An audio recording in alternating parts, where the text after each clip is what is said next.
Hey guys, Traveling Taylor, and this week I'm going to talk to my friend and client, Sarah, about what she does, how she became location independent, and see if she has any advice for you guys. So let's jump right in. Okay.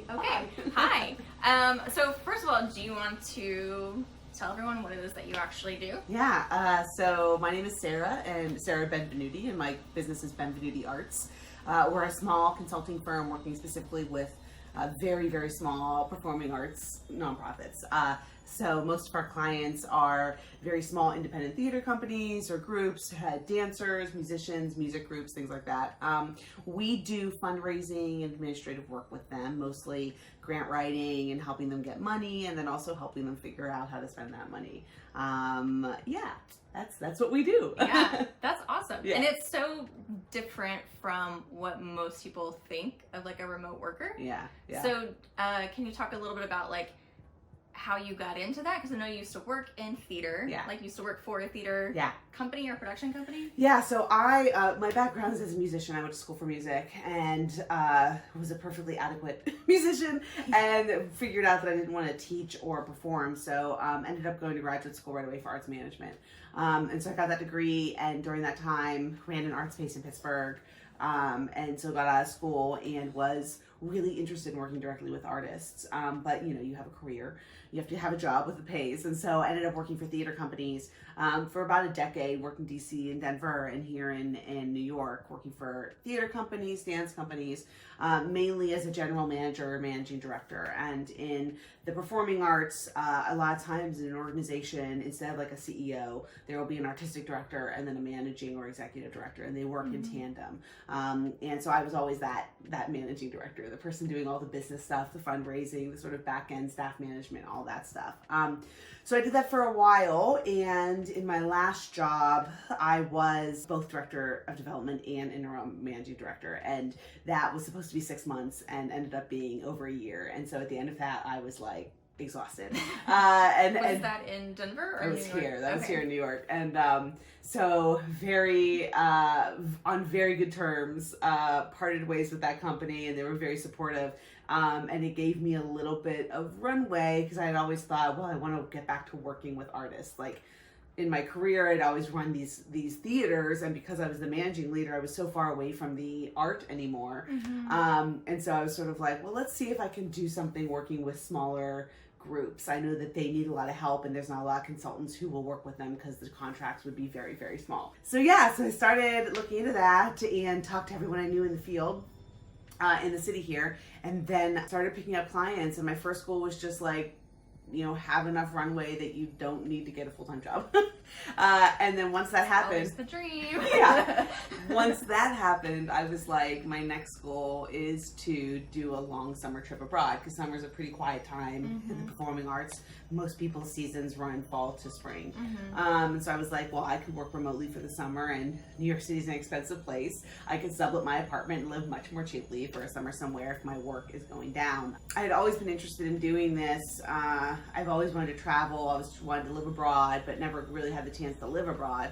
And I had a boyfriend who, years ago when I was in Denver, had read The 4-Hour Workweek when it came out and convinced his job to let him work from Buenos Aires. And he was a graphic designer. And I was like, I want to do that, but I'm in the wrong field. There's no way you can do this while working in the performing arts. And so when I was on my own, all of a sudden I was like, oh, here's my opportunity.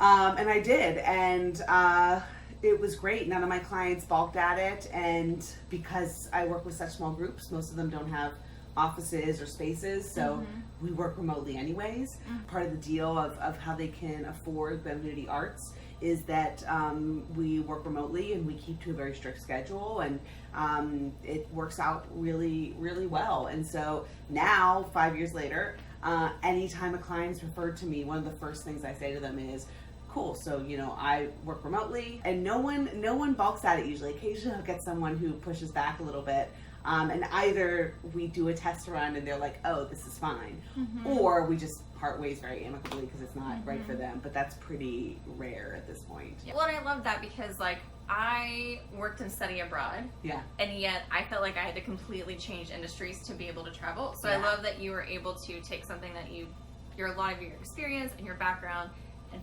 find a way to make it remote. Yeah. What was that? Do you remember like that mindset process change of like, I wish I could do that, right? Yeah. My boyfriend is doing this. I can never do that, to maybe this is a possibility, and then actually taking that first step to make it a reality? Yeah. So I didn't stumble into the digital nomad community until I was already on my own outside of full-time employment. So I had, over those years, basically been like negotiating more and more vacation time. Because I was usually managing a staff, I always used it as sort of like, oh, I'm modeling good behavior for them, but like I would take all my vacation time because I was like, you should take all your vacation time. I want my staff to do it. I should do it. I would like, I would do all the math of like, okay, when is there a federal holiday? How can I best use these days? So I kept traveling more and more. And actually, before I had left my full-time job, I interviewed for a job for a company that was based in the UK. And I was super excited because like I was a finalist for the position. I didn't get it, but they were like, well, we're England, so we're going to you get 6 weeks vacation and all this stuff. And I was like, oh my God. I know, it's so nice. Oh, it's so great. We were going to fly you over once a quarter for meetings. I was like, this is beautiful. And when that job fell through, I think was when I really hit this point of like, what am I doing? I'm working harder and harder in these bigger and bigger titles and getting further and further away from the stuff I love. In addition, at this point, I'd lived in 3 different cities. My brother had moved out to Portland, Oregon. One of my best friends had been living in Brussels with his wife, and now at that point had just had a kid. Had been living over there for 10 years. It was just like, I want to be able to see these people I love more often. So yeah, so once I was like on my own, then I was like, okay, I'm going to travel. And my first trip was 7 weeks. Like I was like, that's so long. Now I'm routinely gone from the States for 3 months at a time. But like I know. 7 weeks was like, oh my God, I'm gone for so long. And of course, that first trip I was bouncing around every week, new city, right? I would just exhaust myself. But the early stages of being a digital nomad. Yeah. Like, let me do all that I can. Yeah, I want to see everything. I'm in Europe. I can go everywhere in Europe because Ryanair is $25. So yeah, but that first trip was like, oh, this is going to be a once in a lifetime kind of thing. And then once I did it, I was like, oh no, this is a thing I'm going to do. At that point, I remember it was like a month before I left for that trip. I was like, oh, I'm interested in traveling more. I wonder if I had just gotten into podcasts, and now I'm like, I subscribed to like 90 podcasts. It's ridiculous. But at the time, I just got into podcasts. And I was like, oh, I wonder if there's a travel podcast. And I stumbled upon, Zero to Travel. Yeah. Jason Moore, and loved it. And so listened to his, and then through him found out about Extra Pack of Peanuts, Travis over there. And then as I was listening to them, they launched the online community Location Indie. At that point I was like, oh, there's like a community. And so I joined Location Indie that fall after I got back. And then everything at that point, I think, snowballed for me. That's when I really started being like, oh, I am a digital nomad. Yeah, it's been great. I've done a co-living situation with Wi-Fi Tribe. I now go to the 7-7 conference every year. And that's like, that's where I feel like I found my nomad family. And through that now I'm travel with people more often than not, which is really great. I think that's a change too. At first I was like, I want to see the world. I'm going to go everywhere I want to go. Now, 4.5, 5 years in, I'm like, I want to go to places I like, but I also want to go with people. I'll still go someplace new by myself for a little bit, but like I really prioritize being with people in places. I think that's pretty normal, especially for people who've been doing it for 3+ years. Yeah. Like, you see how, you're not giving up the lifestyle, you're just changing what it means to you and how it looks for you, which is why I always say there's no right or wrong way to be a digital nomad. It's just finding what works for you, and what worked year 1 is probably not what's going to work year 5. But it's okay to like grow with, it's a lifestyle. Yeah. And it's so funny because I have friends who are not interested in traveling at all, but they're interested. They don't know the name for it, but they're interested in location independent work. They're interested in remote work. And I'm actually starting to connect them with my friends in the nomad community, because like a friend of mine is really interested in copywriting because she has a PR and marketing background, great writer in that way, has 2 girls. She's been a stay-at-home mom, trying to get back into working, but also can't be out full time. Mm-hmm. So I'm trying to connect her with copywriters I know. I have another friend who's interested in being a virtual assistant. So like I've been sending her to the Digital Nomad kit and be like, do her training and stuff like that. That's what I did. Yeah. Which actually, if you haven't watched my video, go check my video on how to become a virtual assistant.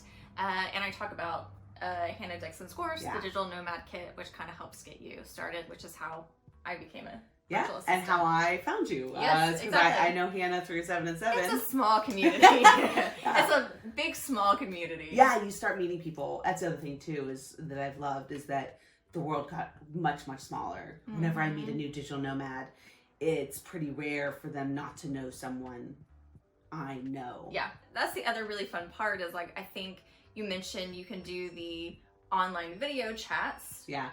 Which through Hacker Paradise, we do Donut Buddy. So like once a month, we're paired up with someone and we do video chats. You have your group of people. Yeah. You have other people that you talk to regularly, but then you also get to meet up in person. Like we're here in New York at the same time.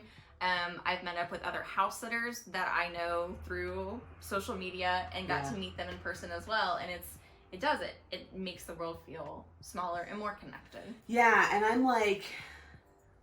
I'm on social media. I'm engaged with it. I'm as anyone else is. But, I've never been someone who really creates relationships on the computer.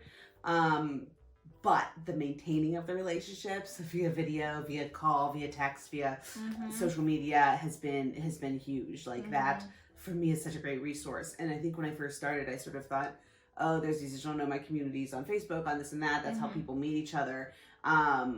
But it's really been the in-person stuff. And it's cool because I plan my calendar around 7 and 7 now, and I started going to the Edinburgh Fringe 2 years ago because I'd never been. It was kind of at the time, it was like a bucket list thing. I've got to go once being in theater. And then I went and I was like, I got to go all the time. Yeah. And so now me and some of the other nomads, actually the guy you were talking about, we organized, and you're coming, we organized a huge house. It's a big student housing house. There's a dog over there, so apologize for the noises.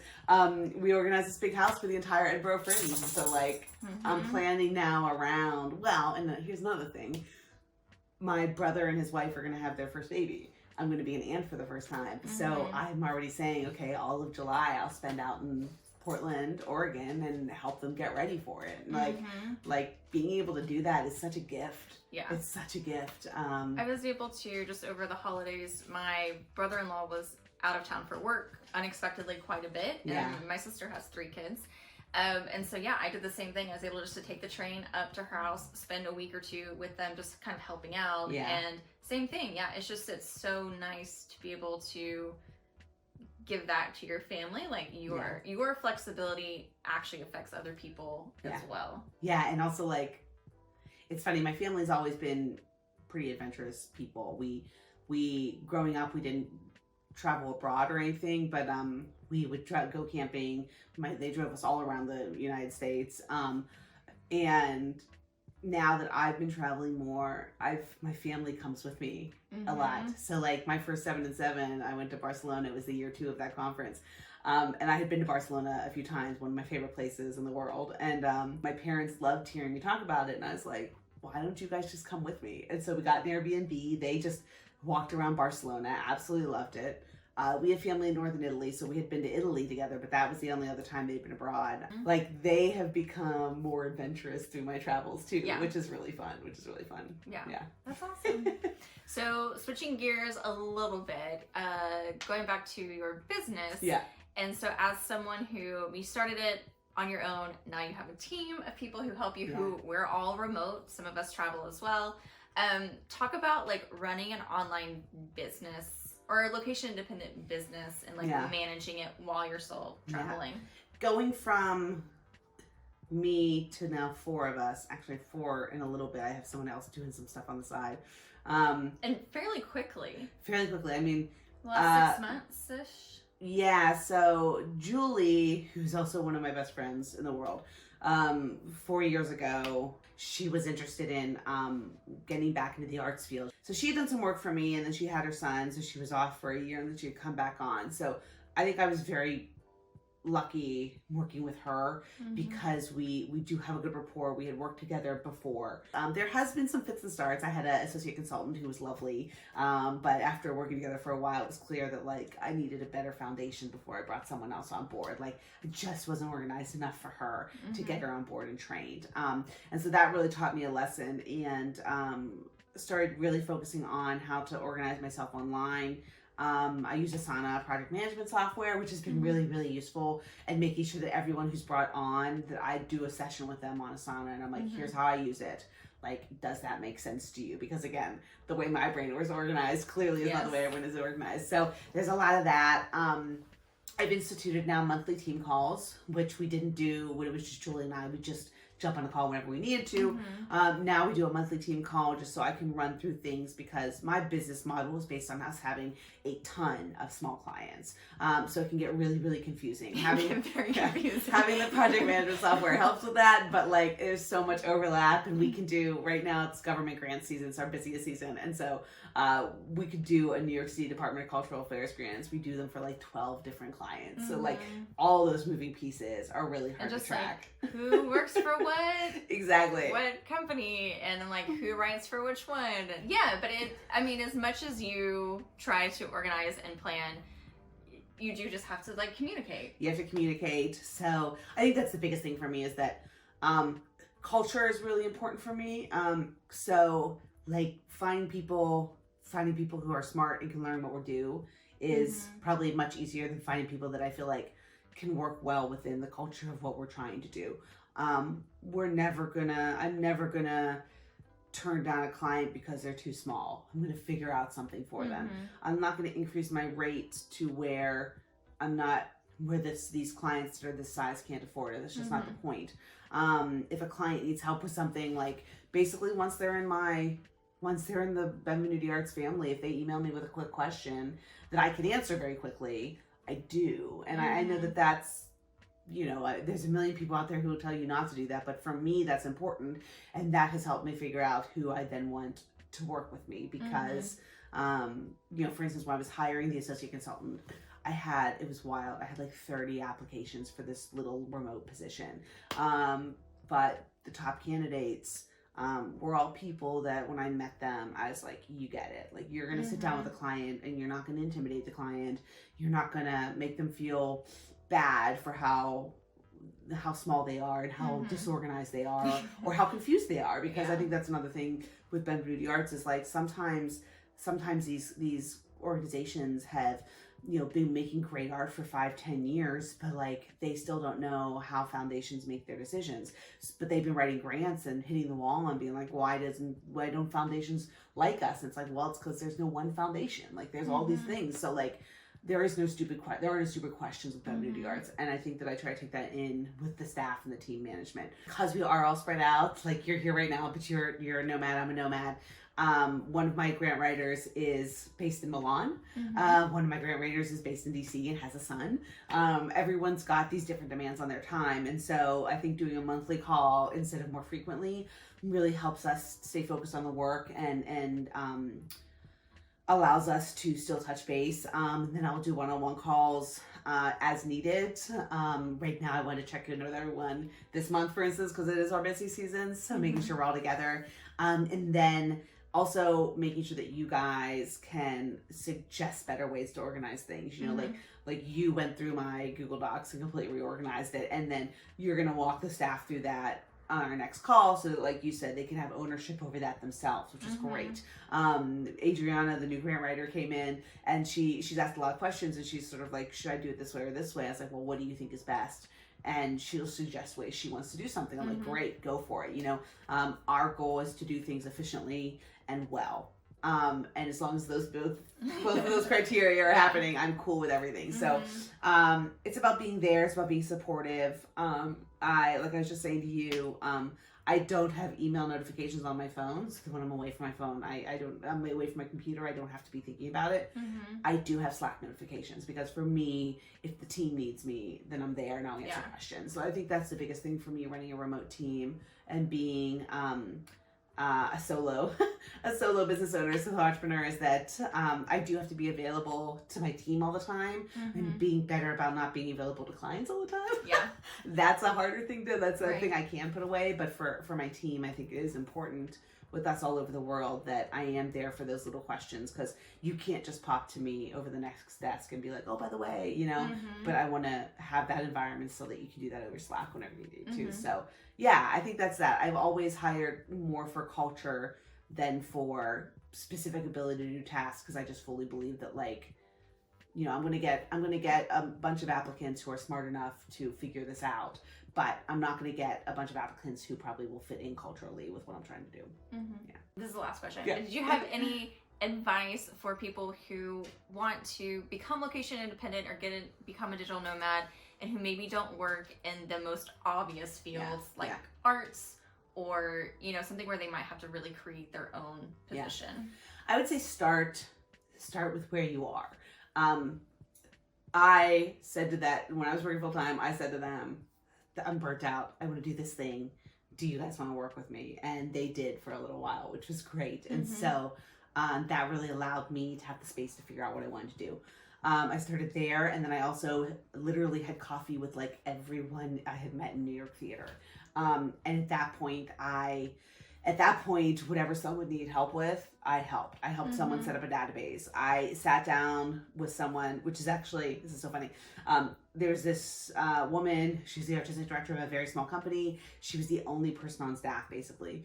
And she was like, I just need to sit down for like 2 hours with someone, run through all the funders we want to apply to, see if any are missing, and see how to prioritize them. Is that something you can do? And I was like, absolutely, that's great. So we did. We sat down for 2 hours. We made a plan, figured out what she was going to apply to for each, put like calendar together. It was great. That has become a core product of Benvenuti Art. So I will spend 2 hours with someone doing whatever the hell they need to do, because so many of these companies are a solo person, but I wouldn't have known to do that without just like talking to people and be like, what do you need help with right now? Yeah. And so yeah, I would say start where you are. Definitely talk to your employer. More and more people these days are working remotely. And I think that, like, I have friends who are so nervous to ask their employer. There's no hurt in asking. And at least in the US, if you ask and they fire you, they can't do that. That's illegal. Like, right. you can ask and see what they say. You can test it out. Like oh my God, this is great. So I moved my home base back to Pittsburgh. I haven't lived in Pittsburgh for 15 years. My cousins now both work remotely on Fridays, and they have the option during the week of working remotely. And they're not in a business that like is a remote work business, but they can. So like on Fridays, like my cousin picks me up as she heads over to my other cousin's house, and we all work remotely on Fridays together. But yeah, they work in a business that is not a remote working business. They're not nomads. They just are moms and want to be home with their kids some days. So that's worked out really well for them. So yeah, I'd say start with where you are and start with what you're already doing. I think that a lot of people are like, oh, maybe I should like drop ship, or maybe I should like graphic designer or this or that. And it's like, you don't have to learn a new skill. Yeah, you don't have to learn a new skill. You also have to just keep your eyes open to what is out there. So, I think my friend who's looking at copywriting is a great example. She was in PR forever. She doesn't want to go back to PR. Well, what else is adjacent? She'd be great at copywriting. So there's a lot of stuff that's sort of adjacent to what you're already doing that I think you can think about. And I would just say, listen to other people out there. Podcasts was super helpful for me. Joining a community. I didn't stay with Location Indie forever because it's really geared towards people who are trying to become digital nomads, which is awesome. I think I got to a point where I was like, well, I don't need this anymore. Yeah. But they're fantastic. And I think being in a community like that, or going to 7 and 7, well, 7 and 7 is for people who have been doing it for a year already. But if you've already been dipping your toe in, something like that, I know a ton of people go to WDS, things like that. I will say this, at some point you just have to do it. At some point you just have to jump. It's frustrating to me to talk to people and then talk to them months from now and nothing's changed. Like, they're waiting for that magic moment where it's going to all be super easy and not feel uncomfortable. That moment's not going to come. No. It's not going to come. For me, I hit a wall. I hit a low point and I was like, well, anything's better than this. I can't work this hard anymore, which is so funny because I work twice as hard for my own business now, but it's just a different kind of thing, especially when I'm working twice as hard, but I'm getting to go to all these places around the world.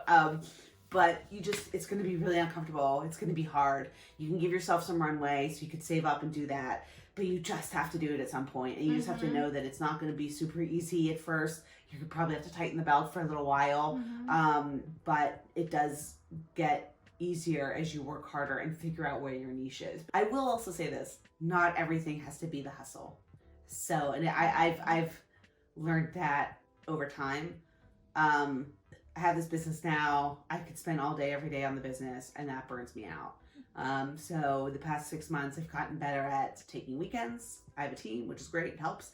I've gotten better at doing things for me that have nothing to do with the business. I think a lot of people, especially when they're digital nomading, it's like, well, if I have to make money for myself, everything I do should be towards making money. And you burn yourself out that way. I think people who are just, everything turns into a hustle.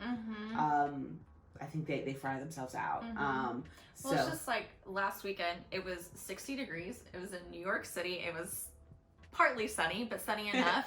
And yeah, I had a list of things that I could have done. And I said, no, I'm going to just go enjoy New York City. And I spent all day just walking around, going places I'd never been. And I think like that just disconnecting from electronics and things was, I think that's what you have to do. You have to do, like I said, I was saying to you, I really love knitting, and I had gotten away from knitting once I went fully nomadic. So I've started knitting again, and it's like, I'm not knitting to sell anything on Etsy, okay? I'm just knitting something for myself. For yourself. It's been really nice to have other stuff. So I think too, as you're getting into the digital nomad thing, it's going to be hard to find where you're going to land. It's going to take some time, but make sure you're doing other things that are just for you. Like, what's the point in living this lifestyle if it doesn't make space for you to do those things? Like, so I think that's it. I think that's really important. That's a really great point. Thanks so much. Yeah, no problem. Was really fun. Lots of really, really great advice. I love that you aren't the typical like engineer or coder. Like you created this like business for yourself, and there's a realization that I had over the holidays was like, oh, I have a handful of clients now that are theater production based, and I was like, I never thought I'd be able to do that remotely. Like it's kind of a similar, even though I'm a virtual assistant, that's kind of the industry I'm finding myself in, and it's something that I have a background in and love, and didn't realize I could bring it into my nomad lifestyle. So it's really cool. And I think it just points out that no matter what you do, no matter what your skill set is, if you want the location independent lifestyle, you can create it for yourself. It may take time. It may not be immediate, but it's possible. I know someone who works in event management. I know someone who is a real estate agent. Like I feel like I know so many people, and if you build this space for yourself, it's also really fun when you meet other nomads, because everyone is like, you do what? And they're very excited to talk to you, and you get to share that experience, because it is, you are the rarity amongst a bunch of people who do the same thing. So it's really fun, actually. So Awesome. Thanks so much. No problem. Okay. Thanks.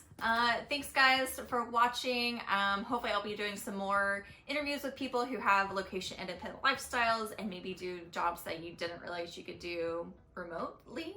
And be sure to subscribe below. I come up with a new video every Tuesday, and I will see you next week. Bye.